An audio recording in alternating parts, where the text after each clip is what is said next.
Hi friends, welcome to Aachi's scookworld. ഇന്നത്തെ recipe എന്ന് പറയുന്നത് ചപ്പാത്തിയുടെയും ചോറിൻ്റെ കൂടെയും കഴിക്കാൻ പറ്റുന്ന ഒരു കറി ആയിട്ടാണ് ഞാൻ വന്നത്. അതായത് മിക്സഡ് ദാൽ ഫ്രൈ ആയിട്ടാണ് വന്നിട്ടുള്ളത്. അപ്പം ഇതെങ്ങനെ തയ്യാറാക്കുന്നതെന്ന് നോക്കാം. അതിനു മുമ്പായിട്ട് ഏതെങ്കിലും ഫ്രണ്ട്സ് എൻ്റെ ചാനൽ ഇതുവരെയും സബ്സ്ക്രൈബ് ചെയ്തിട്ടില്ലെങ്കിൽ തീർച്ചയായിട്ടും സബ്സ്ക്രൈബ് ചെയ്യുക. അതിൻ്റെ കൂടെയുള്ള ആ നോട്ടിഫിക്കേഷൻ ബെല്ലിൽ ഓൾ എന്നുള്ള ഓപ്ഷൻ ക്ലിക്ക് ചെയ്യാനും മറക്കണ്ട. നിങ്ങൾക്കിൻ്റെ ഈ വീഡിയോ ഇഷ്ടപ്പെട്ടാൽ ലൈക്ക് ചെയ്യുക, ഇഷ്ടപ്പെട്ടില്ലെങ്കിൽ ഡിസ്ലൈക്ക് ചെയ്യുക. നിങ്ങളുടെ വിലയേറിയ കമൻസും സജഷൻസും താഴെയുള്ള കമൻറ്റ് ബോക്സിലും ഇടാൻ മറക്കണ്ട. അപ്പോൾ നമുക്ക് പെട്ടെന്ന് തന്നെ കറി തയ്യാറാക്കാം.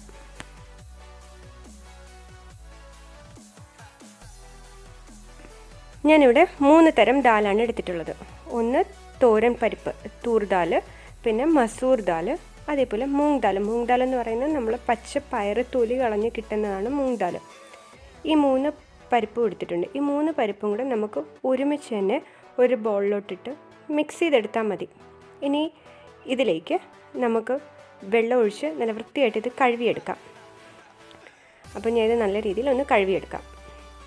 ഇനി നമുക്ക് കുക്കറിലോട്ട് ഈ കഴുകി വെച്ച് ദാലെല്ലാം കൂടെ 3 കൂടെ ഒരുമിച്ച് തന്നെ ഇട്ട് കൊടുക്കാം.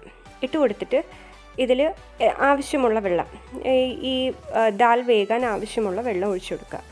എന്നിട്ട് ഞാനിവിടെ ഒരു 1/2 ടീസ്പൂൺ മഞ്ഞൾപ്പൊടിയും 1/2 ടീസ്പൂൺ ഉപ്പും കൂടെ ചേർത്ത് കൊടുക്കുന്നുണ്ട്. ഇനി ഇത് അടച്ചിട്ട് 5 വിസിൽ വരുന്നവരെ നമുക്കിത് വേവിക്കാം. ഇനി ഒരു കടായിലോട്ട് ഞാൻ 2 ടീസ്പൂൺ നെയ്യ് ഒഴിച്ചു കൊടുക്കുന്നുണ്ട്. എന്നിട്ട് 1 ടീസ്പൂൺ എണ്ണ. ഇപ്പോൾ നെയ്യ് വേണ്ട എന്ന് ഉണ്ടെങ്കിൽ 3 ടീസ്പൂണും എണ്ണ ഒഴിച്ചു കൊടുക്കാം.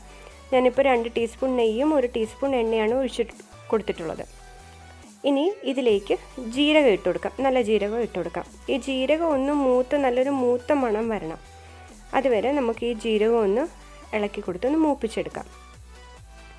കടുക് ഇടുന്നില്ല കേട്ടോ.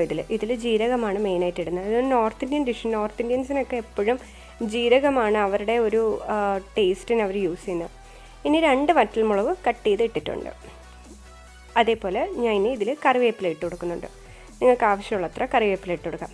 ഇത് ഇത്രയും കൂടെ ഒന്ന് ചെറുതായിട്ട് ഒന്ന് ആ ഒരു ജീരകത്തിൻ്റെയും ഒക്കെ ഒരു മൂത്ത മണം വരണം. ആ കറിവേപ്പില ഒന്ന് പൊട്ടിയൊക്കെ കഴിയണം. അതുവരെ നമുക്കിതൊന്ന് ഇളക്കി കൊടുത്തുകൊണ്ടിരിക്കാം. ഇതൊരു നോർത്ത് ഇന്ത്യൻ ഡിഷാണെന്ന് ഞാൻ പറഞ്ഞല്ലോ. നോർത്ത് ഇന്ത്യൻസ് ചോറിൻ്റെ കൂടെയും ചപ്പാത്തിയുടെ കൂടെയൊക്കെ കഴിക്കുന്ന ഒരു ഡിഷ്. ഇത് ഈ ഒരു കറി മതി, നമുക്ക് ചോറ് മാത്രം കഴിക്കാൻ തന്നെ ഇത് മാത്രം മതി. ഇനി ഇതിലേക്ക് ഞാനൊരു 1/2 ടീസ്പൂണോളം കായപ്പൊടി ചേർത്ത് കൊടുക്കുന്നുണ്ട്. കായപ്പൊടി നല്ലൊരു മണം കിട്ടാൻ വേണ്ടിയിട്ടാണ്. ദാലുകാർക്ക് എപ്പോഴും നമ്മൾ കായപ്പൊടി ചേർക്കുക. സാമ്പാറിന് കായപ്പൊടി ചേർക്കത്തില്ലേ, അതേപോലെ. ഇനി ഇതിലൊരു 6 അല്ലി വെളുത്തുള്ളിയും ഒരു ചെറിയ കഷ്ണം ഇഞ്ചിയും കൂടെ ചെറുതായി അരിഞ്ഞതും കൂടെ ഇട്ട് നമുക്ക് നല്ല രീതിയിലൊന്ന് മൂപ്പിച്ചെടുക്കാം.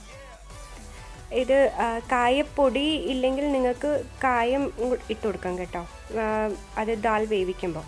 ഇനി ഞാനിവിടെ സവാള ഇട്ട് നന്നായിട്ട് വഴറ്റിയിട്ടുണ്ട്. ഒരു വലിയ സവാളയും പിന്നെ ഇപ്പോൾ 2 പച്ചമുളക് ചെറുതായിട്ട് അരിഞ്ഞതും കൂടെ ഇട്ട് നല്ല രീതിയിൽ ഇതൊന്ന് വഴറ്റിയെടുക്കാം. ഒരു ഗോൾഡൻ ബ്രൗൺ ആകുന്നവരെ നല്ല രീതിയിലൊന്ന് വഴറ്റിയെടുക്കണം. ഇനി ഇതിപ്പോൾ വഴണ്ട് വന്നിട്ടുണ്ട്. ഇതിലേക്ക് ഞാൻ 2 തക്കാളി, ചെറുതായി അരിഞ്ഞ തക്കാളി ഇട്ട് നല്ല രീതിയിൽ ഇതൊന്ന് കുഴഞ്ഞ് വരുന്നവരെ ഇളക്കി കൊടുക്കുക. ഇനി ഇതിലിട്ടിരിക്കുന്നത് ഉലുവ ഇലയാണ്, ഓപ്ഷനാണ്. ഉലുവ ഇല ഇല്ലെങ്കിൽ ചേർത്ത് കൊടുക്കണമെന്നില്ല. ഇനി 1/2 ടീസ്പൂൺ മഞ്ഞൾപ്പൊടിയും 2 ടീസ്പൂൺ കാശ്മീരി ചില്ലി പൗഡറുമാണ് ഞാൻ ചേർക്കുന്നത്. ഇത് രണ്ടും കൂടി ഇട്ട് കൊടുത്തിട്ട് നല്ല രീതിയിൽ ഇളക്കി ആ മസാല, ആ പച്ച ചുവ മാറുന്ന വരെ ഒന്ന് ഇളക്കി കൊടുക്കുക.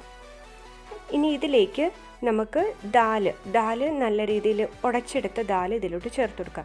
ഞാൻ പറഞ്ഞു കട്ടക്കായ യൂസ് ചെയ്യാം. അപ്പോൾ കട്ടക്കായമാണ് യൂസ് ചെയ്യുന്നതെങ്കിൽ ദാലിൽ കുക്കറിലിട്ട് വേവിക്കുമ്പോഴത്തേക്കും അതിലോട്ട് ഇട്ട് കൊടുക്കുക, കായപ്പൊടി ഇല്ലെങ്കിൽ.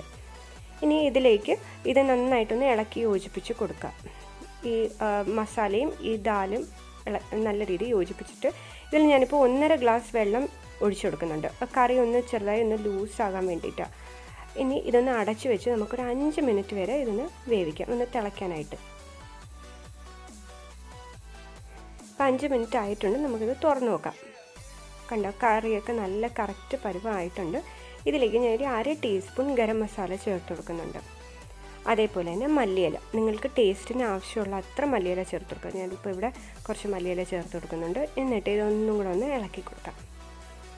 ഇളക്കിയിട്ട് പിന്നെ ഒരു 2 മിനിറ്റ് വെച്ചിരുന്നാൽ മതി ഒന്ന് തിളയ്ക്കാൻ വേണ്ടിയിട്ട്. അപ്പോഴത്തേക്കും നമ്മളുടെ കറി റെഡിയായി. പെട്ടെന്ന് തന്നെ തയ്യാറാക്കി എടുക്കാൻ പറ്റുന്ന ഒരു കറിയാണിത്, ദാൽ ഫ്രൈ.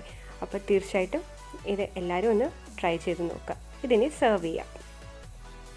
കണ്ടോ, അടിപൊളി ദാൽ ഫ്രൈ റെഡി ആയിട്ടുണ്ട്. ഞാൻ നേരത്തെ പറഞ്ഞല്ലേ, ഇത് ബ്രേക്ക്ഫാസ്റ്റിനൂടെ വളരെ നല്ലതാണ്. ബ്രേക്ക്ഫാസ്റ്റ് ടൈമിന് നമുക്കിത് ഉണ്ടാക്കാം. ഇപ്പോഴും നമുക്ക് മീനൊന്നും കിട്ടാതിരിക്കുന്ന ഈ സമയത്ത് നമുക്ക് ഈ ഒരു കറി മാത്രം മതി ചോറ് ഉണ്ണാനായിട്ട്. അപ്പോൾ തീർച്ചയായിട്ടും നിങ്ങളെല്ലാവരും ഇതൊന്ന് ട്രൈ ചെയ്ത് നോക്കണം. ഇതിൻ്റെ ഇൻഗ്രീഡിയൻസും ഉണ്ടാക്കേണ്ട വിധം എല്ലാം ഞാൻ താഴെയുള്ള ഡിസ്ക്രിപ്ഷൻ ബോക്സിൽ ഇട്ടിട്ടുണ്ട്. നിങ്ങൾക്ക് എൻ്റെ ഈ വീഡിയോ ഇഷ്ടപ്പെട്ടാൽ തീർച്ചയായിട്ടും ലൈക്ക് ചെയ്യുക. നിങ്ങളുടെ ഫ്രണ്ട്സുമായിട്ട് ഷെയർ ചെയ്യാനും മറക്കണ്ട. എൻ്റെ ഇൻസ്റ്റാഗ്രാം പേജും ഫേസ്ബുക്ക് പേജും കൂടി ഫോളോ ചെയ്യാൻ മറക്കണ്ട. അപ്പോൾ ഞാൻ ഇനി അടുത്ത വീഡിയോയിൽ വരുന്നവരെയും ബൈ ബൈ.